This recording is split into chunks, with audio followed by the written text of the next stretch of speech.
Hey everybody, I'm Nick with tech-Nic, and today we're going to check out these products from Samsung, all revolving around the Galaxy Z Flip 3.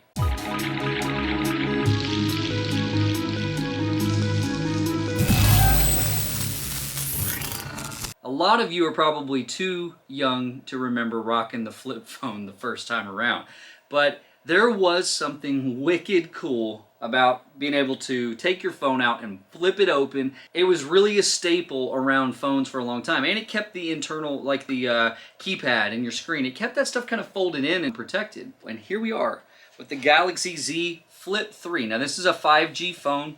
We're gonna see the Flip 3 against the Note 20 Ultra. Here we go. It's the unboxing experience. I gotta say, already out of the gate, I just prefer this over any box I've seen in a while. And we open up here, nothing in the top it looks like. We're looking at a phone here. Now I will tell you, and you should expect this, I guess, but immediately the first thing my eyes went to is the hinge right in the middle of this phone. But we will get there in a second. Oh man. You can see the camera set up here with the flash. We're going to set this to the side for just a second while we see what's in the box. Okay, in our little box here, phone, cable, no power brick. What? $1,100 and no power brick? That's a problem. I'm going to move on. We got obviously our pin to remove the SIM card, and that is all that is in this box. All right, so before we even turn her on, well, I would tell you, we're not quite back to the old days of the flip phone, because you're not gonna, my God, that's almost like a tricorder. You have to kind of start it, but once you start it, Captain's log, starting 43392. The Enterprise remains concealed in the dust cloud. That's actually a real star date, by the way. So the hinge feels, it's weird to say this, this feels beefy yet not solid at the same time. I don't know how to explain it. It feels restrictive. It feels heavy. At the same time, you feel like the hinge is weak. I don't know how to explain that other than that. A lot of resistance, but at the same time, it feels like if I really just am not careful, I don't know. That's a weird sensation. And then we've got this little glass area here where this will give us a display for when the phone is closed and down.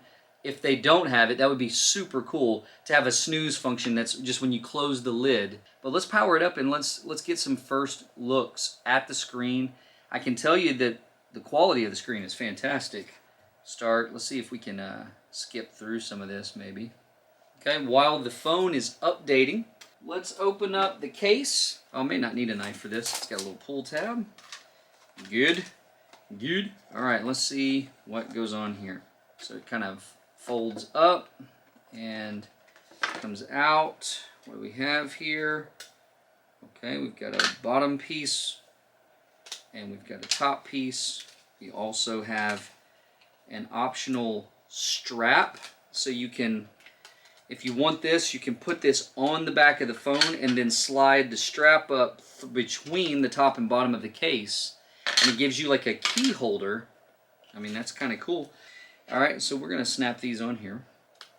Ooh. Obviously, it can't be a solid case if it's top and bottom.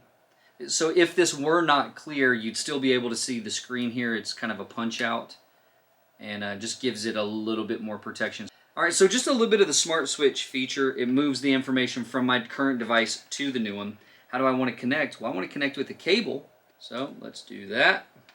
As soon as I do, it says it's connected, and my current phone asks me to give it permission, and I do allow it to do that. So it goes through there pretty quickly, and it pulls up that information, and it lets me select what I want to transfer. So now that I've approved it on my existing device, it is now going to port all of my accounts, pictures, video, everything that's on this phone is now moving over. A great feature that Samsung offers, and it's really That simple. You saw, I think that was what, like 4 or 5 button pushes. So there's not much there. All right, so we used Smart Switch and moved all of the files on my Note 20 over to the Flip Z3. Now it took about 20 minutes.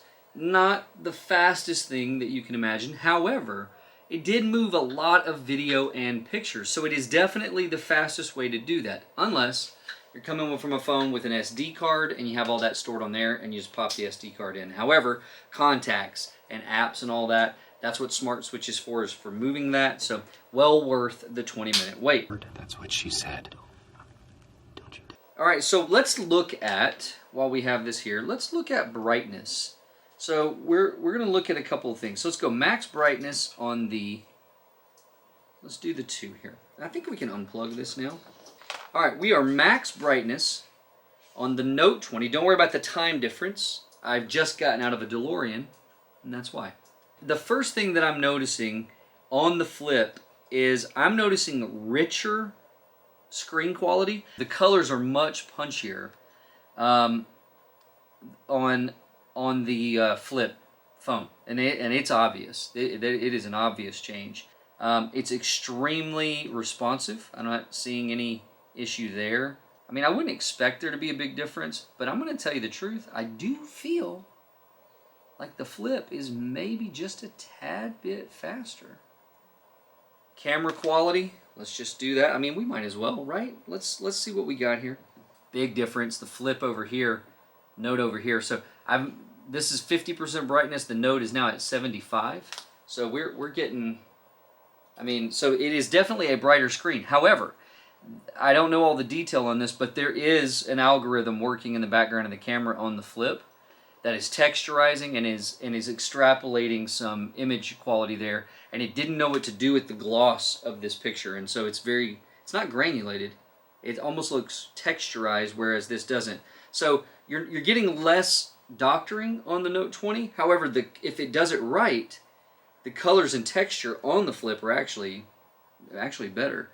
I feel also, I will just say, there is like a softness to the Flip. There is like a touch, like a tactile. It does feel a little bit better. Here, maybe more importantly than that is this. Here's size comparison. Here. John, which one would you rather have in your pocket? Yeah, for sure. Over there! I don't know, man. I don't know that you can ask for something much better to travel with. But, you know, first thoughts of this, and like I said, we've got this little viewfinder here that can give us notifications. You can actually swipe and interact with those, so the phone can be closed. That's great for if I'm in a meeting, and that can come up. That's much more discreet than my phone, than my Note 20 lighting up. So guys, first thoughts of this phone, I think it looks great, it feels great in hand. I can't wait to play with it some more. Picture quality is surprisingly good. However, we did see that there was some compression issue or some rendering issue.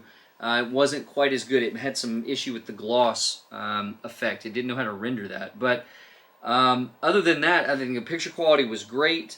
You also have a front-facing camera here that is for selfie mode. Obviously, you got to have that. You got to be able to take selfies.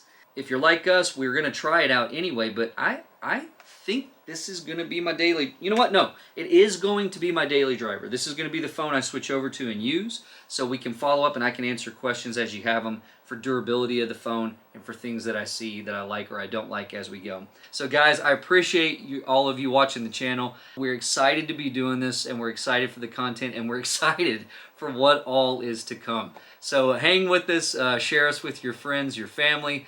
We appreciate all you guys. Catch us next time.